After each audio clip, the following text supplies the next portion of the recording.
आज मैं जो लड़की के बारे में बताने जा रहा हूँ वो लड़की 44 दिन तक दुनिया में ही वो नर्क दिख लिया। मरने के बाद का तो मालूम नहीं। ये जापान का इतना फेमस केस था जो पूरे जापान का दिल दहला दिया था। और दिल के अगर आप बहुत ही ज़्यादा कमज़ोर हो तो ये वीडियो को आप यहीं पे रोक सकते हैं, क्योंकि इसमें जो है ना इतना ज़्यादा दर्द, इतना ज़्यादा भयानक मोड़ आया है, इतनी ज़्यादा डिस्टर्बिंग था जो मैं यहाँ एक्सप्लेन करने वाला हूँ। आपको लगता है कि ये कहानी आपने कहीं न कहीं सुने होंगे तो आपका संदेह जायज़ है, क्योंकि हाँ, बहुत ही फेमस केस जापान की है। जब वो घटा था तो पूरे इस जापान का दिल दहला दिया था। लोग सड़कों पे उतर गए थे। मुझे बताते हुए भी बहुत अजीब लग रहा है। जब मैं ये केस को लिख रहा था तो यकीन मानिए मेरा दिल अंदर से रो रहा था। कोई इंसान किसी के साथ इतना भयानक एक्टिविटी कैसे कर सकता है। मैं इस वीडियो में जो भी कुछ बताऊंगा ये पहले से ट्रू है।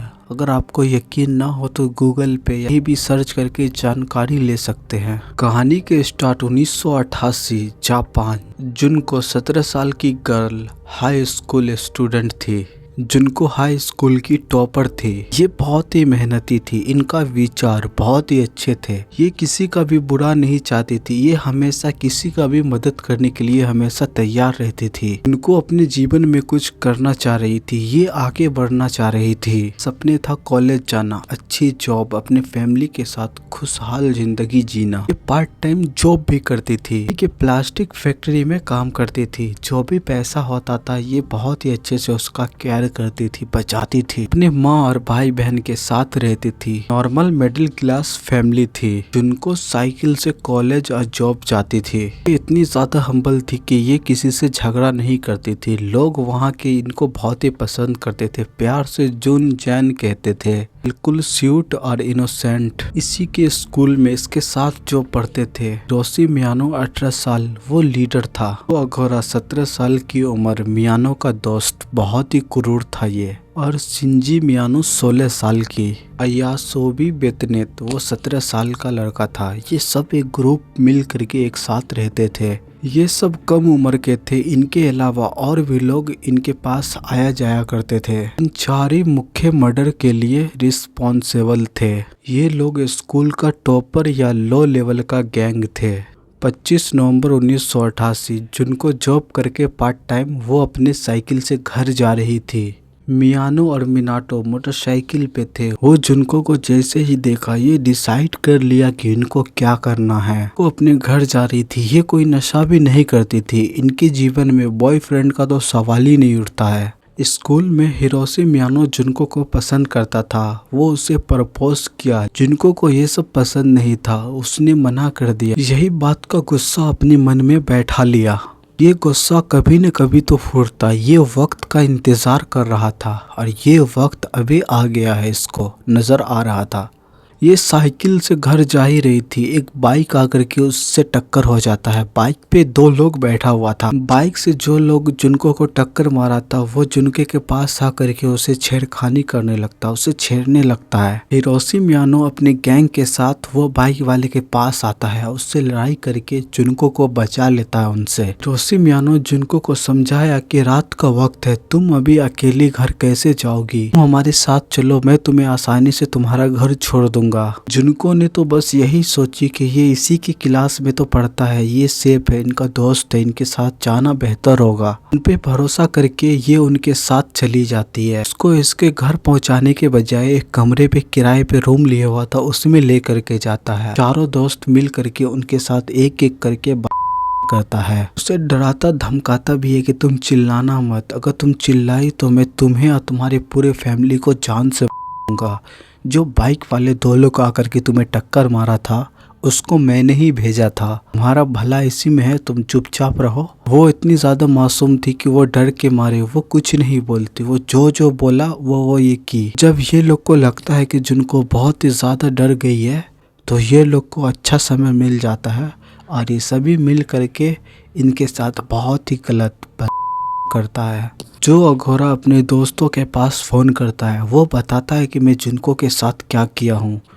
उधर से उसका दोस्त ये भी बोलते हैं कि इनको कोई सा भी कीमत पे जाने मत देना, मैं जल्दी पहुंच ही रहा हूँ। और यहाँ से जुनको को एक पार्क में ले जाता है। जुनको को इस तरह से डराता है, धमकाता है, जो ये सहम जाती है। वो लोग यहाँ तक बोलते हैं कि अगर तुम यहाँ से भागने की कोशिश की तो तुम्हारे घर में सबको जानता हूँ, तुम्हारे भाई, तुम्हारी माँ को, सबको जा करके बेरहमी से एक एक करके मार दूंगा। इसी वजह से मैं जैसा कह रहा हूँ तुम वैसा ही करो बस। ये गैंग के लोग बहुत ही खतरनाक है। इधर जुनके की माँ की बात करो तो जब जुनको अपना घर नहीं पहुंची तो उसका माँ बहुत ही परेशान हुई, बहुत ही बेचैन थी कि आखिर उसका बेटी कहाँ चली गई। जुनको की माँ अपने कुछ पड़ोसी के साथ मिल करके वो पुलिस स्टेशन रिपोर्ट लिखाने की सोचती है। तभी इनके फ़ोन पे किसी का कॉल आता है। एक गैंग के लोग में से एक गैंग जो अघोरा ने कॉल किया था, जुनको के माँ को बताता है कि ऐसे ऐसे बात है, जुनको हमारे पास है। दरअसल हम दोनों आया हूँ घूमने के लिए, इसी वजह से आप चिंता ना करें, आपकी बेटी पहुंच जाएगी आपके पास। जुनको की माँ ये जानती थी कि ये जो फ़ोन किया है ये लोग कितना खतरनाक है।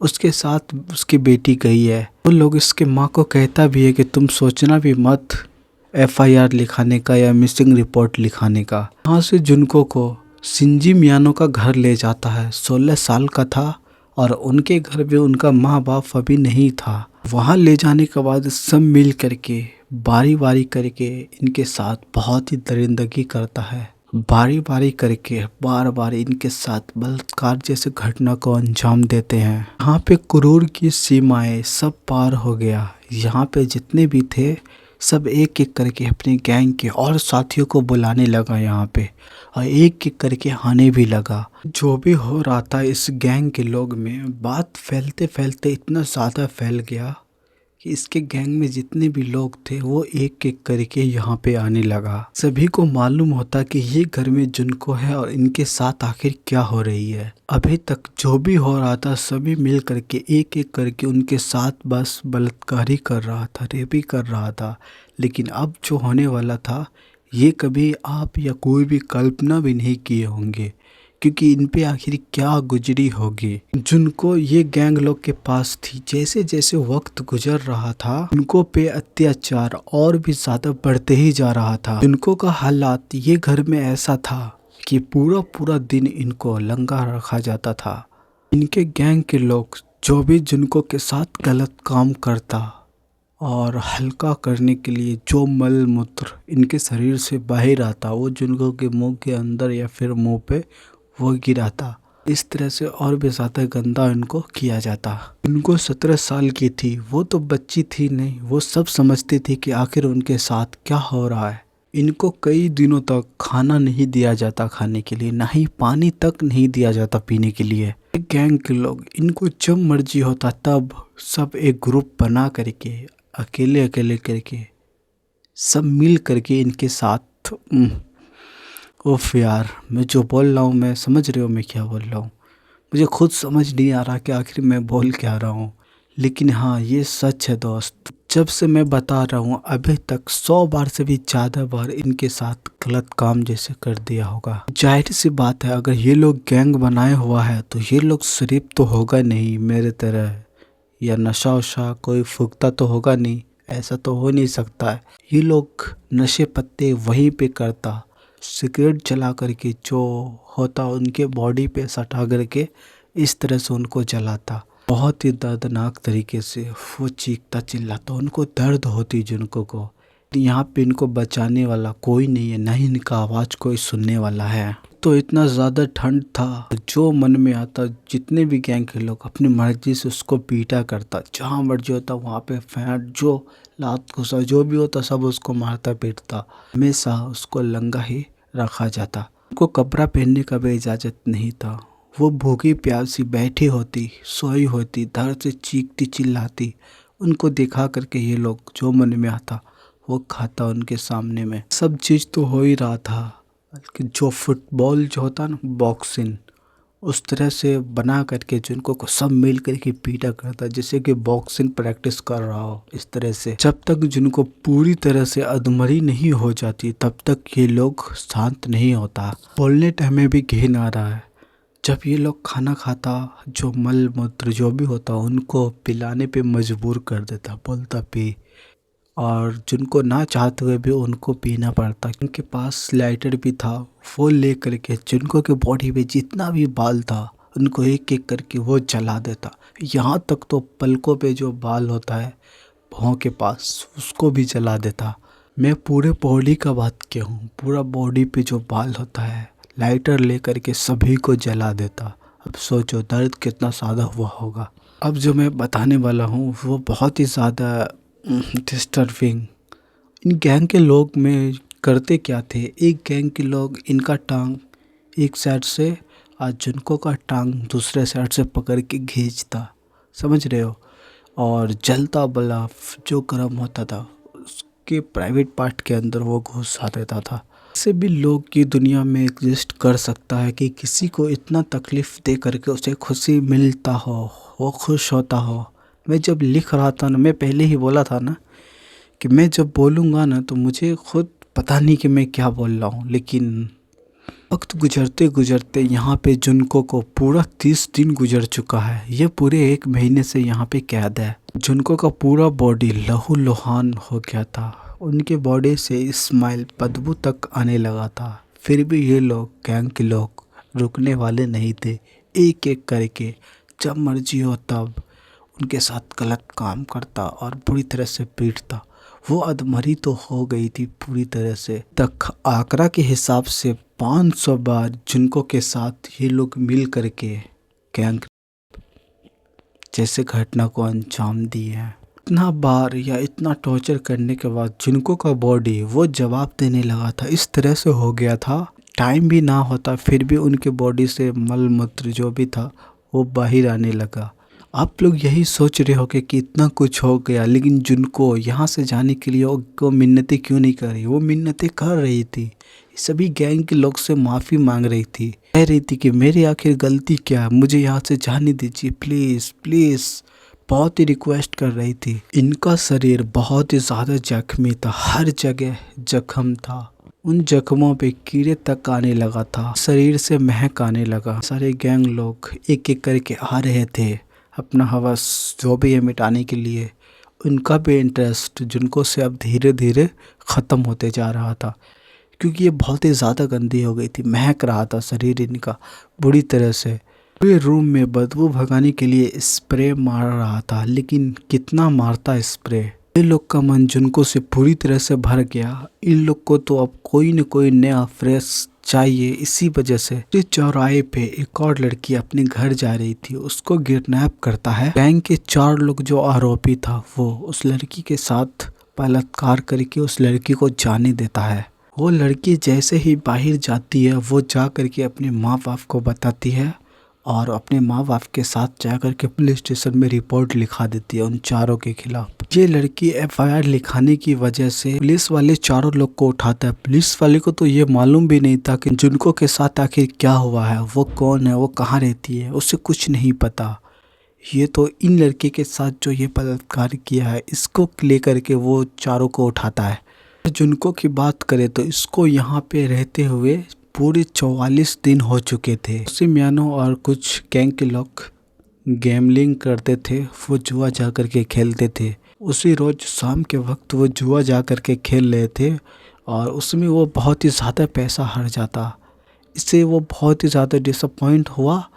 वो रूम पे आया जिनको के पास आकर के इसे इतनी बुरी तरह से पीटा, इतनी बुरी तरह से मारा, टॉर्चर किया, जलाया इतनी बुरी तरह से। जब ये लोग उनको मार रहा था, पीट रहा था बुरी तरह से, तो जिनको वो अपने आप को रिस्पॉन्स भी नहीं कर पा रही थी। उसे दर्द नाम का जो शब्द होता है उनकी आंखों पे दिखाई नहीं दे रहा था, क्योंकि पूरा बॉडी इनका सुन्न जैसे हो गया था।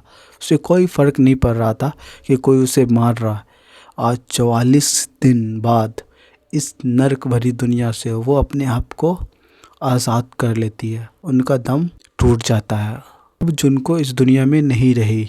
अगले दिन जब जिनको के पास आता है तो जिनको को देखता है कि वो कोई रिस्पॉन्स नहीं कर रही है, उसे जगाने की कोशिश करता है। तो ये लोग को मालूम चलता है कि जिनको अब वो मर चुकी है। सब सोचने लगते हैं कि आखिर बॉडी को किस तरह से ठिकाने लगाएगा। सब बहुत देर सोचने के बाद एक गैंग के साथी एक ड्रम लेकर के आता है। जिनको के बॉडी को टुकड़े में करके काट के और उस ड्रम में भर दिया जाता है, कंक्रीट घोल करके उसे पत्थर का जैसे बना दिया जाता है और रात होने का इंतज़ार करता है। वही टोक्यो के शहर के पास ले जा कर के वो ड्रम को फेंक देता है और वहीं पे डिकम्पोज ये सोचता है हो जाएगा, किसी का नज़र भी नहीं जाएगा और ये लोग बच जाएगा। मियानो और जो अघोरा, इनके साथ 2 और साथी थे। वो दोनों को जब गिरफ्तार किया जाता तो वो बहुत ही ज़्यादा परेशान हो रहा था। ये लोग को ऐसा ही लग रहा था कि ये जो पुलिस ऑफिसर उठाया है, जिनको कोई केस के रिलेटेड उठाया है, इसको तो मालूम ही नहीं था कि वो लड़की जा कर के कंप्लेन कर दिया है। या ये लोग के खिलाफ पहले भी कई बार शिकायत आ चुका था। जब पूछताछ के दौरान पुलिस ऑफिसर ये लोग से पूछताछ कर रहा था तो ये लोग बहुत ही ज़्यादा घबरा रहा था। इसको डाउट किया उस पर, सोचा क्यों नहीं इनका घर का तलाशी लिया जाए। सीधा इनके घर के पास गया और घर का तलाशी लिया। इनके घर पे से बहुत सारे लड़कियों का अंडरवेयर वो निकलता है। इस वाले भी सोचता है कि ये तो अभी नाबालिग है, फिर भी ये अंडरवेयर इसके घर में क्या कर रहा है। ये अंधेरे में एक तीर मारता है।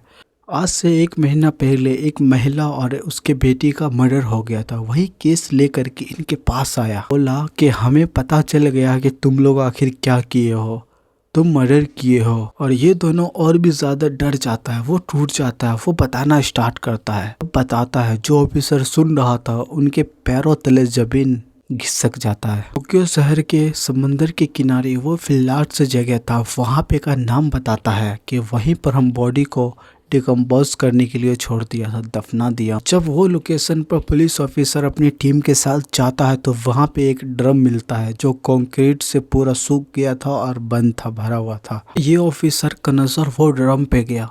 जैसे ही जैसे वो ड्रम के नज़दीक जाते गया, इनको एक अजीब सा महक महसूस होने लगा।